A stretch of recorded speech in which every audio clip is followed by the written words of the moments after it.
I've been doing DoorDash for several years now, and I've delivered countless orders. Between regular food delivery, pizza orders, shop and deliver, you name it, I've pretty much done it. So typically, I just see how much they're offering, I take the order or don't, I do some orders, complete my shift, and then I get my money. But typically, I don't really look at how much I'm making per hour, so I decided that I would take the last 100 orders that I've completed, how long it took me to complete them, and how much I made. And before I get into all the numbers, I just want to go over some things that I've learned because I think that it could be helpful to all of you. I think the first thing and most important thing that I have learned is that yes, cherry picking is a great strategy, but you don't have to use it all the time. Sometimes I get a little stuck on trying to only take orders that are $2 to $3 per mile, but you never know with orders, they can always increase, and sometimes the amount of time it may take to complete that $2 or $3 per mile order may take longer and not be as worth it as taking something that's only $1 per mile. It could be really quick. So although I do like to cherry pick, I think that over these last 100 orders, I've really tried to look at all the orders that I'm taking and why I'm taking them. And I think I started realizing that I was just really hyper focusing on $2 to $3 per mile. But then when I started taking some other orders that were less than that, even if they were further distances or whatever the case may be, a lot of those orders actually ended up going up. So I got paid more than I originally thought I was going to. And then it ended up being closer or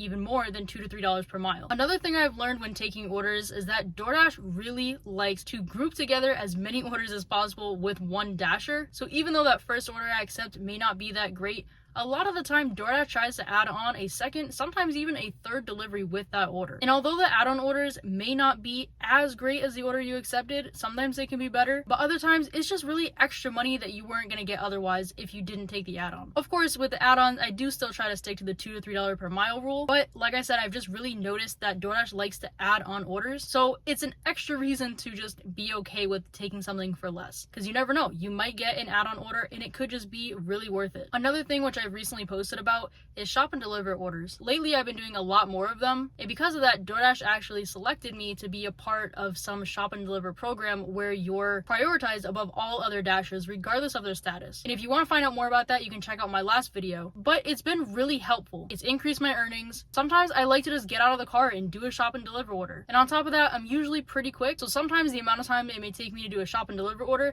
could be less than just doing a regular food delivery. Now, something I did completely different for some of the last 100 orders I've completed was I went to an entirely different zone. I kind of just got tired of where I was, and I was thinking that, you know, the orders are kind of slowing down, maybe I'll try somewhere else, and so I did. And if you guys want to see some of that footage, me post some of the videos of what my experience was trying out an entirely new zone, then comment down below. But if you want to change it up or just try out a different zone because it could be better, you just never know, I highly recommend just trying it and see what happens. For me, I did it for a couple weeks along with other apps like Uber, Shipt, and Instacart, so I didn't just do DoorDash, but I feel like it was a good experiment and I may go back there because it was pretty successful. But all of that information aside, let's get into what you guys are here for, to find out how much money I made in the last 100 DoorDash orders I've completed, which does include shop and deliver orders, and how many hours it took me. In the last 100 orders that I have completed, this does include orders that were grouped together, I made $1,038.68. Now, I could have done this with the offers versus the deliveries, because the deliveries is a higher number. That means that if you get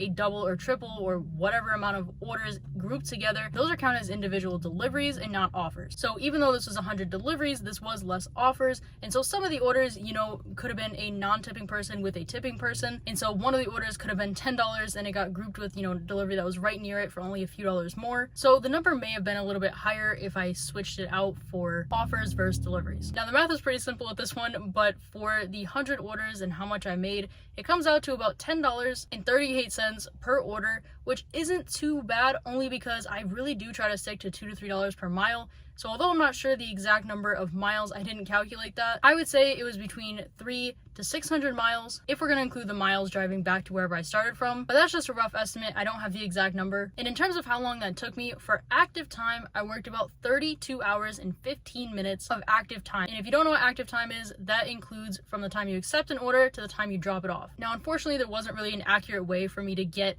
all the hours that I had DoorDash on, because a lot of the time I have DoorDash on but I pause it to do other orders on other apps, or sometimes I may have it on by accident while I'm doing another order. So that number isn't really too accurate, so that's why I decided to do active time. Now, if we're going to look at an hourly rate, that would be about $32.40 in active time, which makes me feel like I should be doing more orders. I just wouldn't expect that number. I would think it'd be closer to $20 an hour. Truthfully, I don't do DoorDash as much as I do Instacart, Shipt, or maybe I do, maybe it's kind of just a big blend of all the different orders, I guess maybe one isn't more than the other, but I really just don't pay attention to my DoorDash earnings that often. So I didn't realize that I was literally making $32 an hour just in the time that I accept an order and deliver it. I think after looking at these numbers, I think going forward I will be accepting more orders to try and maintain that $32 an hour, and I want to see what that does for my earnings. Because although yes, every single order isn't going to be $2 to $3 per mile, every single order isn't going to add up to $32 an hour, it looks like when I just accept a bunch of different orders, that's kind of the number that it comes out to be. And luckily for me, I don't really have to do orders that are a far distance. At the most, they're usually around 5 miles. The only time I take something further than that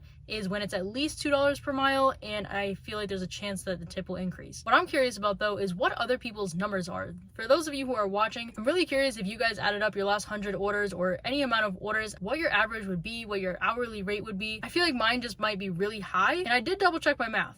So it's not that. Also, I didn't mention it in this video, but I am not a part of any priority program other than the shop and deliver. My acceptance rate is usually below 10%, so that just wouldn't really qualify me for anything. Luckily, the shop and deliver program for the priority, it's not based off acceptance rate, so that's how I got in. But like I said, I'm curious what your guys' numbers are. I'm also curious if you guys have tried different zones, how that's worked out for you. But other than that, I hope you guys enjoyed the video, and I'll see you guys in the next one. Bye.